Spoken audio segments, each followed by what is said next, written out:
नमस्कार, मी पंडित गायकवाड आणि आपण पाहत आहात जय महाराष्ट्र, आपलं केबल नेटवर्कवरील आमचे हे न्यूज चॅनल ॲक्ट 20 न्यूज.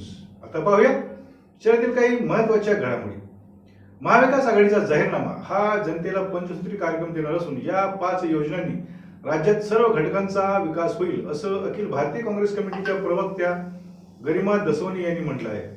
सकाळी गांधी भवनात झालेल्या पत्रकार परिषदेत त्यांनी काँग्रेसने नेहमीच जनहिताचा आदर केला आहे, तर दुसरीकडे भाजप आणि त्यांच्या महायुतीच्या काळात भ्रष्टाचार आणि गुन्हेगारीने कळस गाठला असल्याचा आरोप केला आहे. लॉन्च करी है, देखने में आपको कम लग रही होंगी कि 5 ही तो हैं, लेकिन वो 5 इतनी दमदार हैं कि उससे पूरे प्रदेश के विकास में और अर्थव्यवस्था में एक व्यापक असर पड़ने वाला है. महिलाओं को आत्मनिर्भर करना और सशक्त करना इसका मकसद है. छोटे और सीमांत किसानों पर जो वित्तीय और कर्ज का बोझ है, जिसके तले वो दबे चले जा रहे हैं और आत्महत्या को मजबूर कर रहे हैं, उनको उस बोझ से उबारना इसका मकसद है इन 5 गारंटियों. युवा जो आज बेरोजगारी की हालत में हताश है, निराश है, उनको उस निराशा से, उस कुहासे से, उस अंधेरे से बाहर निकालना इन 5 गारंटियों का मकसद है. वो तमाम वर्ग समाज के जो अपने आप को हाशिए पे महसूस करते हैं, जिनको अधिकार नहीं मिल रहा, न्याय नहीं मिल रहा, प्रतिनिधित्व नहीं मिल रहा, सम्मान नहीं मिल रहा, उनको उनका सम्मान देना, न्याय देना इसका मकसद है. अगर हम पहली गारंटी की बात करें तो महालक्ष्मी, जिसमें हम हर घर की हर महिला को 3000 रुपया प्रति माह देने का वादा कर रहे हैं, जिसे वो अपने स्वास्थ्य पर, अपने एजुकेशन पर और अपनी जरूरतें, अपनी चाहतें पूरी करने के लिए जो है इस्तेमाल कर सकते हैं. हम हर महिला के लिए मुफ्त बस सेवा शुरू करने जाएंगे. ये वादा हमने किया है कि मुफ्त फ्री बस सेवा होगी महिलाओं को, जिसकी बहुत ज़रूरत भी है, उसे किसी का मुंह नहीं देखना पड़ेगा. कहीं ना कहीं आप देखिए कि किस तरह से हमने वादे किए तेलंगाना में और कर्नाटक में. हम लगभग सभी वादे पूरे कर चुके हैं और जो रह गए हैं उस दिशा में हम प्रयास कर रहे हैं. कर्नाटक में अगर कोई आपका जानने वाला है तो उससे पूछिएगा. 60 लाख महिलाओं को हम लाभान्वित इस महालक्ष्मी योजना के अंतर्गत कर चुके हैं. 3000 रुपये प्रति माह. किसानों की बात करते हैं. किसानों को हमने कहा है कि हम 3 लाख तक का ऋण माफ करेंगे. हम प्रोत्साहन राशि के रूप में 50,000 रुपया उन किसानों को देंगे जो रेगुलर बेसिस पर अपना लोन चुकता करते हैं, डिफॉल्टर नहीं है. लगातार जो लोग समय समय पर अपना चुकता कर रहे हैं लोन, उनको प्रोत्साहन के रूप में हम 50,000 देंगे. यहाँ मैं बता देना चाहती हूँ आपको कि जो इनपुट कॉस्ट होती है, जो उच्च लागत है किसी किसान की, जो चाहे फर्टिलाइजर के रूप में हो, खाद के रूप में हो, उपकरणों के रूप में हो, बिजली पानी के रूप में हो, उच्च लागत और एमएसपी से कम दाम में जब किसी किसान की फसल बिकती है तो फिर वो कर्ज के बोझ के तले दबता है और आत्महत्या को मजबूर होता है. हमारा मकसद उसको इससे बाहर निकालना है. 2008 में यूपीए की मनमोहन सरकार ने जब किसानों का हजारों करोड़ का ऋण माफ किया था देश भर के किसानों का, उस वक्त महाराष्ट्र के 42 लाख किसानों को इससे मदद मिली थी. उनका भी ऋण माफ हुआ. मैं बात करूं तेलंगाना की तो हमने अभी 18,000 करोड़ का ऋण माफ किया है किसानों का और 22 लाख किसान. 2020 में महाविकास आघाड़ी सरकार के समय पर 20,234 करोड़ रुपया माफ किया और 32 लाख किसानों को यहाँ महाराष्ट्र में हमने फायदा पहुंचाया, मदद मिली. अगर हम युवाओं की बात करें तो प्रति माह युवाओं को 4,000 रुपया भत्ता देकर हम उनको तनाव मुक्त कर रहे हैं. तनाव मुक्त कैसे? इस 4,000 को वो अपने एजुकेशन पे, अपनी शिक्षा पे खर्च कर सकते हैं, अपने कौशल विकास पे खर्च कर सकते हैं. उनको किसी भी नौकरी के लिए आवेदन भरना है तो आपको पता है कि शुल्क लगता है हर आवेदन के लिए. उनको अपने माता पिता का मुंह नहीं देखना पड़ेगा. वो बेबसी, वो मायूसी नहीं रहेगी. इन 4,000 रुपयों से वो आवेदन अपना भर सकेंगे और इस प्रदेश के विकास में, इसकी अर्थव्यवस्था में एक सक्रिय और सकारात्मक भूमिका निभा सकेंगे. कुटुंब रक्षण ये बहुत बड़ा और वजनदार शब्द है. आप और मैं, एक ही दुआ है, एक ही प्रार्थना है हम सबकी, हमारा कुटुंब, हमारा परिवार स्वस्थ रहे, सकुशल रहे. क्योंकि परिवार में एक व्यक्ति भी बीमार पड़ता है तो पूरा परिवार बीमार हो जाता है. पैसा पानी की तरह बहने लगता है. महंगी दवाइयाँ और महंगे इलाज में महंगे टेस्ट. हमने वादा किया है कि 25 लाख का स्वास्थ्य बीमा हम कराएंगे हर परिवार को और हमने करा. अशोक गहलोत सरकार ने राजस्थान में स्वास्थ्य बीमा किया 25 लाख का। ये भी पता करवा लीजिएगा किसी से कि आज राजस्थान के 90% से ज्यादा आबादी वो स्वास्थ्य बीमा कवर के अंडर पूरी तरह से सुरक्षित है। हम मुफ्त दवाएं देंगे, ये हमारा वादा है। तो 25 लाख की राशि यदि परिवारों को मिल जाए स्वास्थ्य बीमा में, तो आप सोचिए कि कितना बड़ा सर से बोझ उतर जाएगा, क्योंकि जो कमाई का आधे से ज्यादा हिस्सा है वो तो स्वास्थ्य में निकल जाएगा। सामंतेची हमें समाज के वो वर्ग जो हाशिए पर हैं, जो मार्जिनलाइज्ड हो गए हैं, जिनकी कोई सुनवाई नहीं है, जिनकी कोई हैसियत नहीं है, उनको अधिकार देना, उनको प्रतिनिधित्व देना, उनको न्याय देना, उनको समानता देना, ये हमने वादा किया। हमारी प्रतिबद्धता है कि हम जातीय जनगणना कराएंगे। जातीय जनगणना के प्रति महाविकास आघाड़ी पूरी तरह से प्रतिबद्ध है। संविधान की रक्षा, आरक्षण की रक्षा के लिए हम 50% का जो आरक्षण का कैप है उस सीमा को हटाने के लिए भी पूरा प्रयास करेंगे। अब आप देखिए कि एक तरफ महाविकास आघाड़ी है, जो वायदे जो हम कर रहे हैं उसका लिटमस टेस्ट हम दूसरे प्रदेशों में करके आ चुके हैं, इसलिए हम वो वादा यहाँ कर रहे हैं। हम कोई ऐसा जुमला या कोई ऐसा झूठ जनता को नहीं परोसना चाहते। हमने अपनी पूरी कैलकुलेशंस कर रखी। हर परिवार को ये 5 गारंटियों से सालाना 3 लाख तक का फायदा पहुंचेगा। वहीं अभी जो बढ़े हुए दाम हैं कीमतों के और महंगाई जो आसमान छप्पर छत सब फाड़ कर निकल गई है, बेरोजगारी 50 साल का आंकड़ा पार कर गई है, उससे आप देखिए अगर कंपेयर करेंगे तो हमारी जो घोषणाएं हैं वो धरातलीय घोषणाएं होती हैं, उसका कोई आधार होता है। हम पहले पूरा कैलकुलेशन करते हैं, हम हवा में बात नहीं करते। हवा में नोटबंदी कर दी, हवा में जीएसटी कर दी, और आज तक जीएसटी में संशोधन ही हो रहे सैकड़ों। आप गूगल करेंगे तो आपको पता आज तक उसमें संशोधन पे संशोधन ही हुए चले जा रहे हैं, क्योंकि जीएसटी लागू करने वाले को भी नहीं पता उसने क्या लागू किया, और जिन पर लागू हुई है उनको नहीं पता कि भरना कैसे। हर वस्तु पर जीएसटी, कोई वस्तु नहीं छोड़ी। किसानों के उपक्रम में जीएसटी, दूध में दही में जीएसटी, आटे में जीएसटी।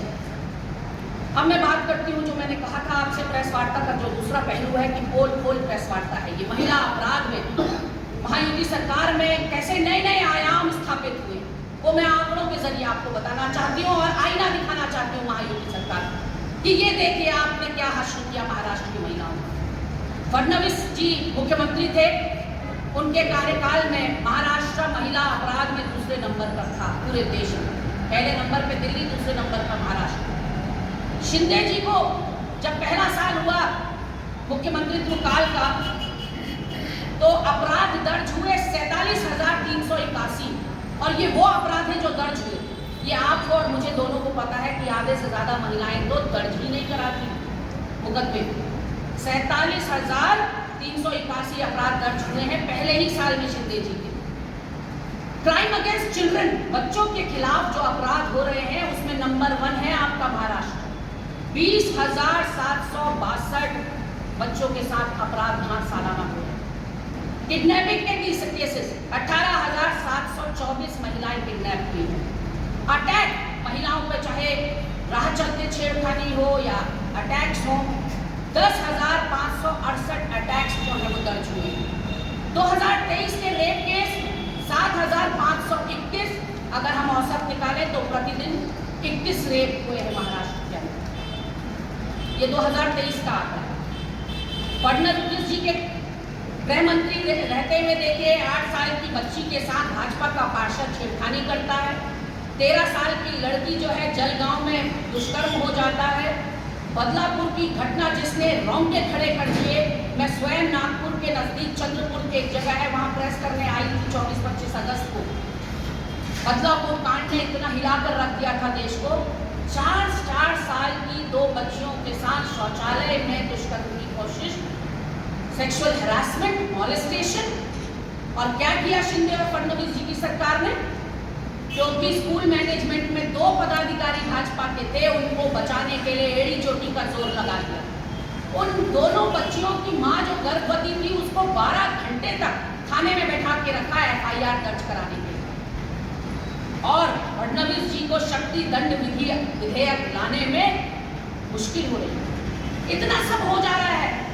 ये जो बदलापुर का कांड हुआ उसके 2 दिन के अंदर 7 और रेप हुए नाबालिगों के साथ।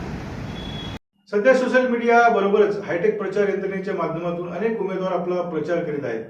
अगदी LED बॉल लावलेल्या 4 चाकी छोटा हत्ती वाहनातून प्रचार चाललाय. पण या काळात सुद्धा औरंगाबाद मध्य मतदारसंघातील उद्धव बाळासाहेब ठाकरे गटाचे उमेदवार बाळासाहेब थोरात यांच्यासाठी पारंपरिक प्रचारावर भर देत कार्यकर्ते मतदारांचं लक्ष वेधून घेत आहेत.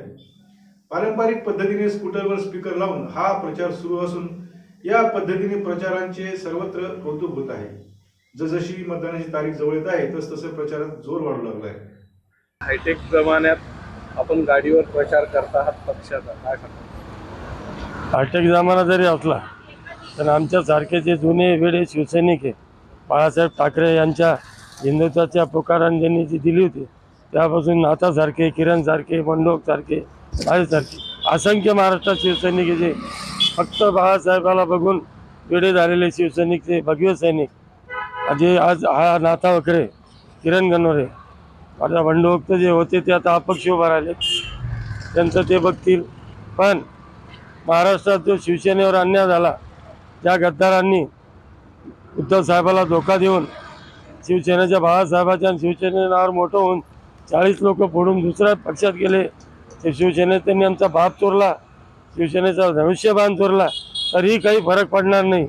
महाराष्ट्रातील जनता आणि हे सगळे तळागाळातले जुने शिवसैनिक आणखी पेटून जोमाने कामाला लागलेले आहे. साहेब, आपण कोणाचा प्रचार करत आहात? आमच्या मध्यमध्ये शिवसेनेतर्फे 30 वर्षानंतर एक डॉक्टर असा शिकलेला उच्च शिक्षित आणि तरुण जोमाने काम करणारा शिवसेनेचा 15 वर्षापासून शहरप्रमुख असलेला डॉक्टर बाळासाहेब थोरात यांचा या उमेदवाराच्या प्रचारार्थ या अशा प्रकारच्या मध्यमध्ये 4 गाड्या नाथासारखे शिवसैनिक दिवस रात्र मेहनत करून फिरत आहे.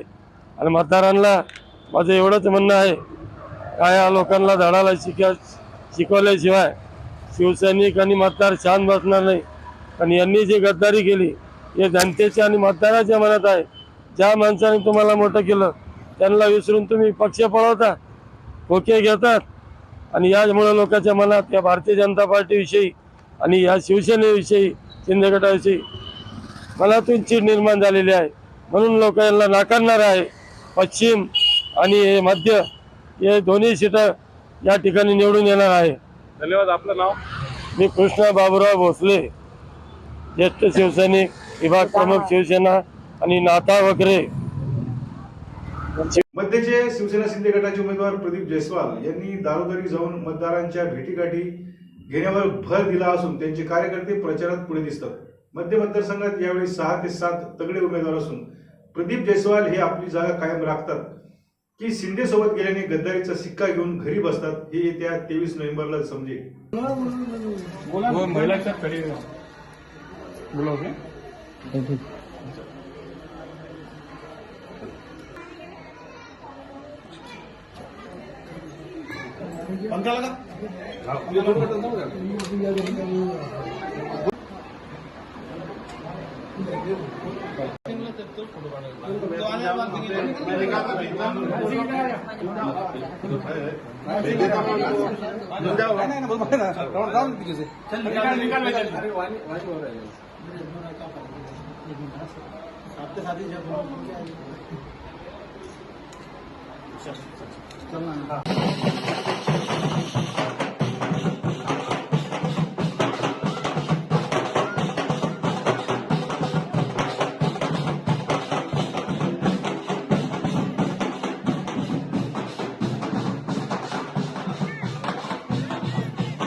आणि याबरोबरच आजचं हे बातमीपत्र इथे संपलं. पुन्हा भेटूया आमच्या पुढील बातम्यांच्या वेळी. तोपर्यंत पाहत राहा ॲक्ट 20 न्यूज. नमस्कार.